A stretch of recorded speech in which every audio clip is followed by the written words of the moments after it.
des géniteurs. Les géniteurs sont les parentaux qui constituent votre ferme. Donc, ce sont les lapins que vous avez pris et avec lesquels vous avez fait les croisements pour pouvoir agrandir votre ferme. Donc, le choix des géniteurs est très primordial. Pourquoi? Parce que le lapin est très sensible à la consanguinité. Cette consanguinité se manifeste chez le lapin comment? Soit pendant que le lapin est en gestation, elle avorte, ou alors les lapins vont naître, mais très peu vont pouvoir grandir. Donc il y a beaucoup de morts que vous allez enregistrer dans votre ferme. Cela est dû à la consanguinité. Il faut donc éviter que les lapins frères puissent se croiser entre eux. Donc frères et sœurs. Frères et sœurs, c'est pas bon.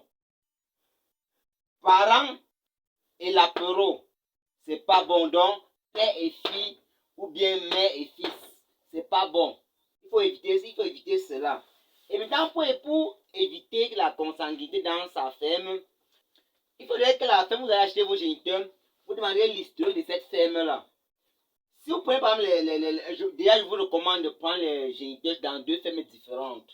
Et si possible dans 2 villes différentes.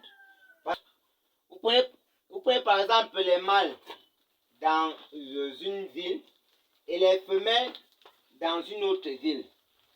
Et là, vous avez une forte probabilité de ne pas avoir les lapins de la même famille.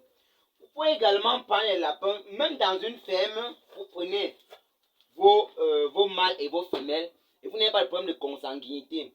Observez un peu les cages que nous vous présentons, les cages à laquelle nous faisons la formation.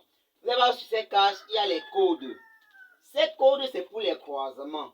Vous allez par exemple voir qu'il y a des cages, il y a une, il y a par exemple 2, il y a 3, il y a 4. On suppose que ces cages sont les cages des femelles et ces cages sont les cages des mâles. Lorsqu'on va prendre le mâle 1 et croiser avec la femelle 2, les lapéraux issus de ce croisement vont donner les lapéraux 1, 2. On peut également nommer les mâles 1 et par exemple les femelles A. Les lapéraux issus de ce croisement vont donner les lapéraux 1, A.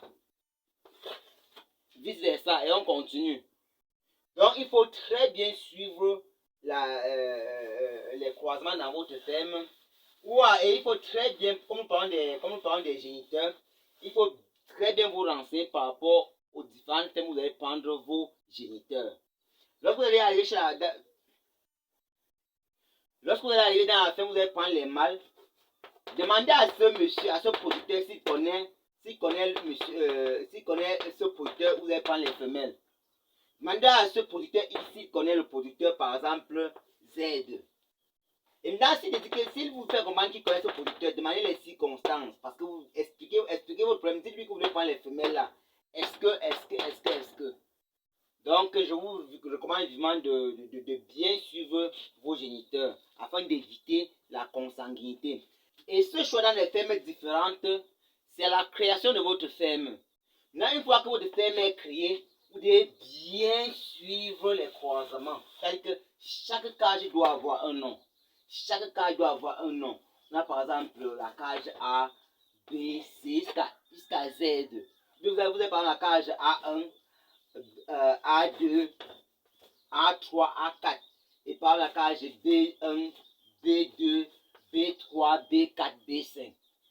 Maintenant, quand vous avez fait vos croisements, si vous croisez le lapin mâle A1 avant la lapine B1, les lapéraux issus de ces deux croisements vont tout simplement donner les lapéraux A1, B1. Ça, c'est le code que leur cage doit porter. Rassurez-vous de faire cela. Ainsi, vous avez toujours la consanguinité, vous avez le contrôle sur la consanguinité. Vous pouvez également ne pas coder comme je code là, mais utiliser les boucles. Parce qu'avec les boucles, on utilise toutes les couleurs de boucles. Vous allez pas me voir des lapins avec des boucles jaunes, des boucles bleues sur leurs oreilles. C'est justement pour marquer leur descendance. Cette méthode se fait également chez les porcs. vous allez voir les porcs avec les boucles sur leurs oreilles. Donc, c'est très important. Mais commencez d'abord premièrement au niveau des cages à bien faire ces croisements-là.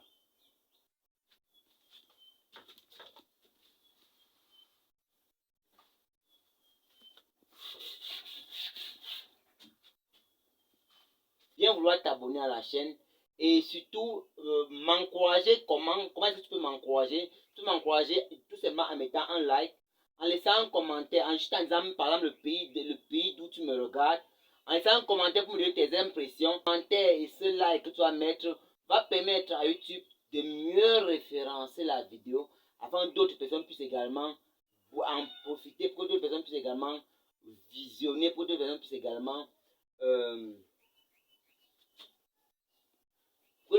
pour que d'autres personnes puissent également en profiter, pour que d'autres personnes puissent également réussir ce projet qui les tient à cœur. Parce que l'élevage avant tout c'est un problème c'est une histoire de passion. Quand on est passionné, on recherche l'information. Et il y a des personnes que je suis sûr et certain qui recherchent cette information. Comment faire pour réussir leur élevage de lapins. Ok, je compte sur toi, je sais que tu es abonné, je sais que tu as liké.